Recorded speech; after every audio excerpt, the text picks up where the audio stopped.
Hello, how are we today?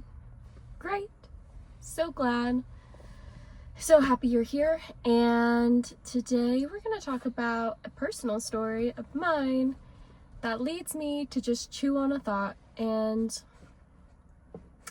I'll chew on it with you. So with me and my background, first of all, I have been in the real estate industry as an assistant for 2 years and have been in real estate marketing passively for a year.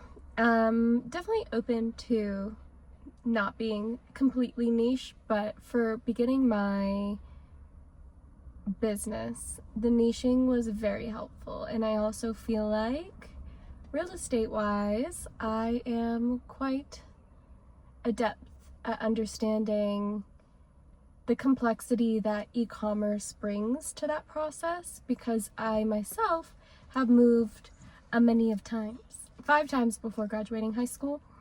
And in that process, I have dealt with real estate agents as a consumer, as a person in the clog, and because of that,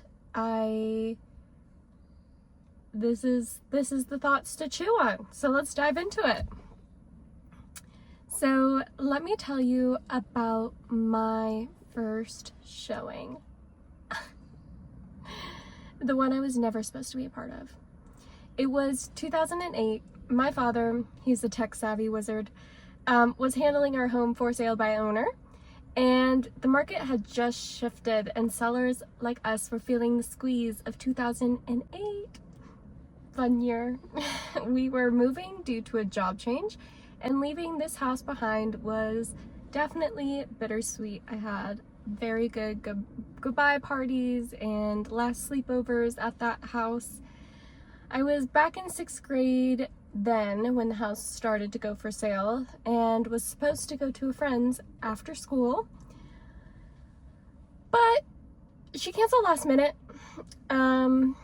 It's like a time before cell phones were too common, and she canceled last minute, so I just went home as usual, took the bus, walked from the bus stop, grabbed a snack, turned on the TV, plopped myself down in the living room, nothing special, until the doorbell rang. My parents weren't home, but through the glass paneled front door, I could see it was a realtor. We had a lot of showings back then, and I did think to myself when I was there, I was like, the house looks really clean, but my mom's like always prepared for maybe a showing, and so that wasn't like too uncommon, but it did cross my mind. But this one caught me off guard. So I panicked, I hid, and instinctively I hid in my bedroom.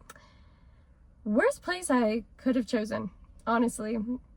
And when it came time, the footsteps were headed up the stairs, and obviously they were gonna look in my room because I had a bathroom in my room. So like, out of all the bedrooms that you would skip, you would not skip mine. So, because I'm the oldest child. So I was like, where do I hide? Because do you hide in the closet? No, they want to see the closet size. Do you hide in the bathroom? No, they'll want to see the bathroom. So I was like, how do you hide from people who are like exploring the room? Like, you were in like this ultimate game of hide and go seek. And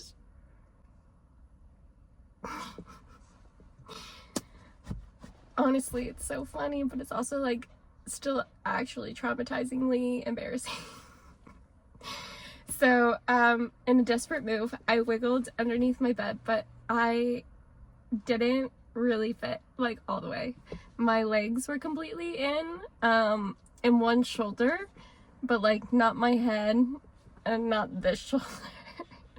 So like, it's just this part of me hanging out.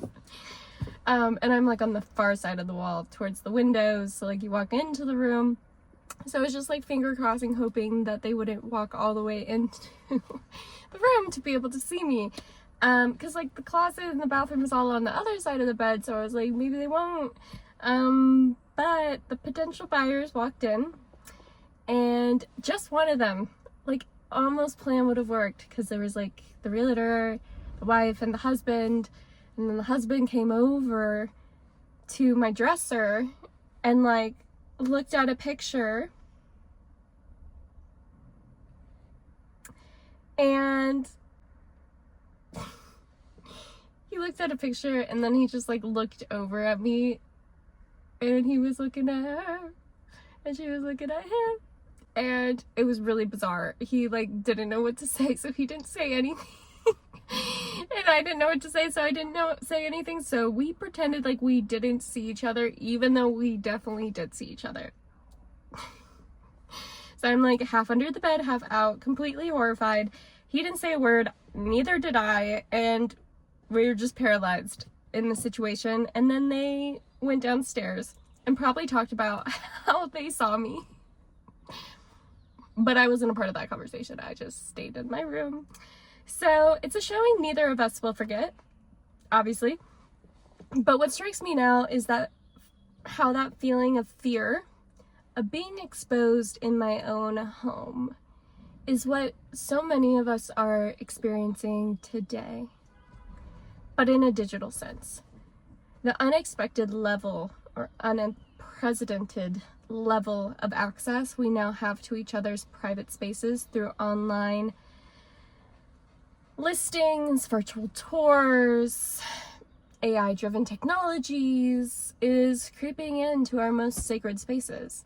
Our homes no longer are just where we live, they become digital assets open to public scrutiny. The pandemic reshaped our relationships with our homes, turning them into multi-purpose spaces for work, life, and hosting. Now, with rapid technology advancements and the looming threat of cyber warfare, we're facing an era where privacy isn't just breached by accidental showings, it's systematically dismantled. Photos of our interior remain online long after sales and accessible to anyone with an internet connection, which, may I note, is a lot more people than it was 10 years ago. Like, a lot more people have access to the internet than we used to, which brings in a great joy for consumerism and a great fear for crime. For high net worth, hey bud, go ahead. For high net worth clients, this isn't just uncomfortable, it's a matter of security. You know, with the recent LA fires, some of the most exclusive properties in LA and Malibu were burnt down to ashes.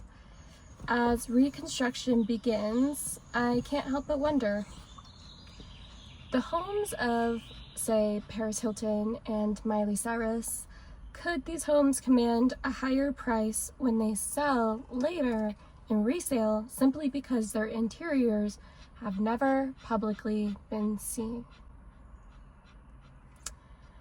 Will keeping listing images offline become the next major trend in luxury real estate?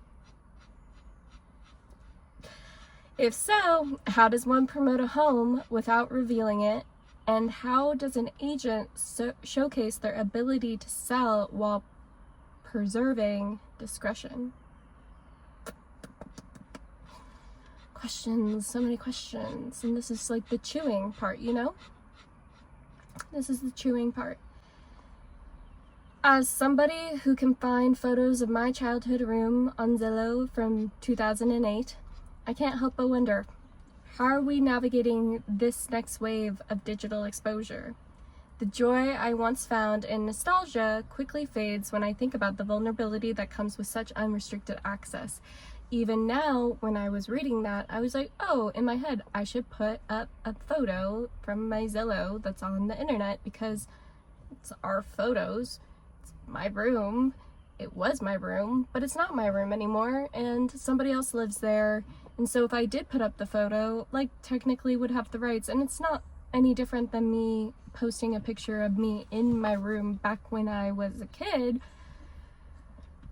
But there's just this weird feeling to it, don't you think? Like, it's yours now, but it was mine, and I can share a picture of it. I'm sure no one will care. But would they care?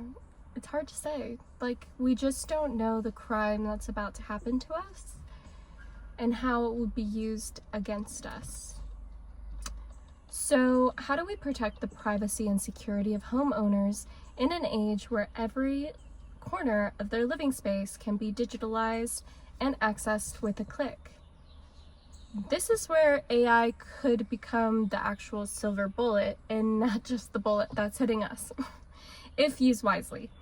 Imagine only using AI-generated photos of the listing with real images shared only after a potential buyer has been vetted.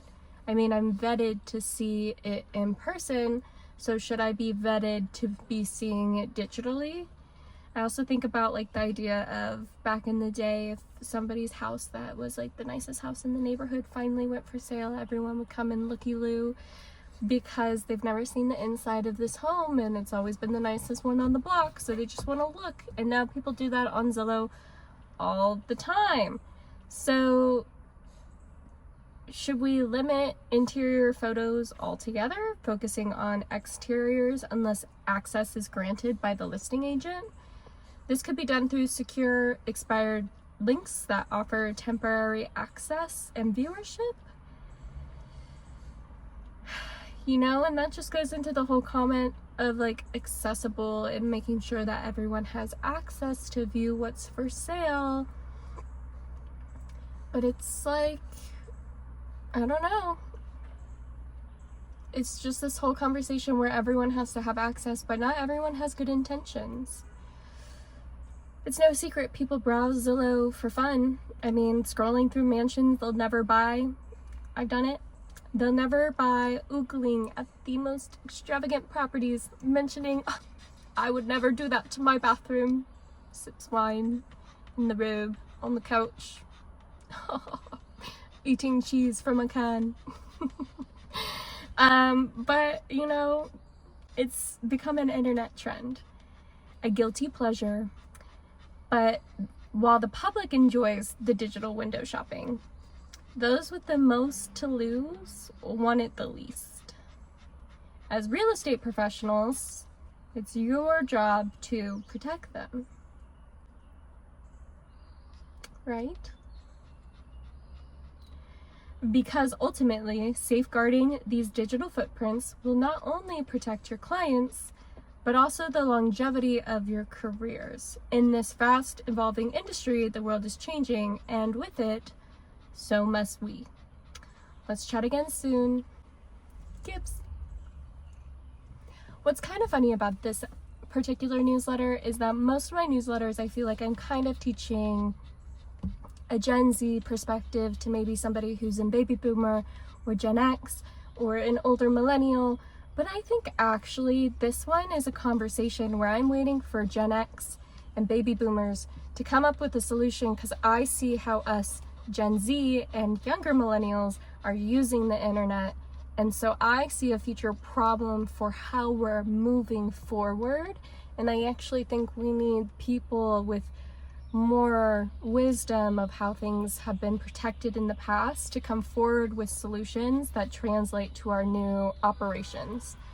For example, the fact that, you know, we have people going through houses and we have so many people who publish our personal lives as branding, and we publish so much so casually, and that feeling of security is different in the younger generations than the older ones.